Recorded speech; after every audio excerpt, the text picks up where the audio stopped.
আমি চাকরি করেছি, আমার ইন্ডেক্সও ছিল। আমার যখন 13 সালে আমার সহকারী নিবন্ধন, 14 সালে আমার প্রবাসক নিবন্ধন, আবার আমি চাকরি করছি, ইন্ডেক্সও ছিল, 2 বছরের বেতনও তুলছি, সুপারের পোস্ট চাকরি করছি। এরপরে অনেক মাদ্রাসা ইন্ডেক্স ছিল। আমার মা বলছে তুই চাকরি ছাইড়া দে, তুই ঘরে আমার কাছে পয়সা দা।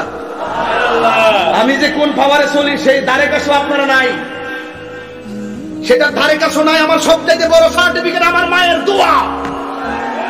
ঠিক কিনা বলেন? আমার কোনো এলেম নাই। আমি এই জন্য ওই সাইড দিয়ে ওয়াজ দোষিত করি না, আমি পাকনামি করি না, তবে আমি কাউকে ধরি না, উপরে পড়লে কাউকে ছাড়ি না। এটা আমার একটা অভ্যাস আছে। যদি কেউ আমারে ধরে আমি তারে ধরি। আমি বাংলাদেশে যারা ধরছি হালকা হাতে ধরি নাই, টাইট হাতে ধরছি। কেন? ঈমান আকীদার প্রশ্নে আমি কাউকে ছাড় দেই না।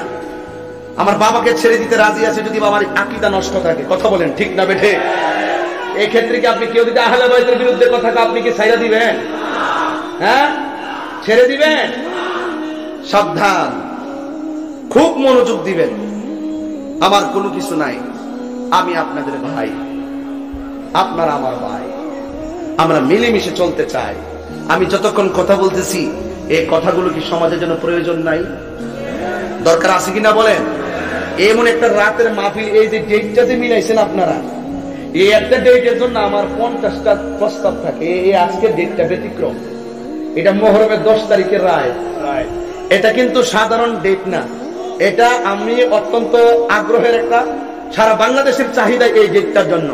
এই ডেটটাতে আমি এসেছি। দেখেন এই ডেটটার কারণে আমি এই যে ডেট আমি দিলাম হইলে ব্রাহ্মণবাড়িয়ার সকালে, আজকে এই ডেট আমি ইমার্জেন্সি দিয়েছি সকাল 10টায়।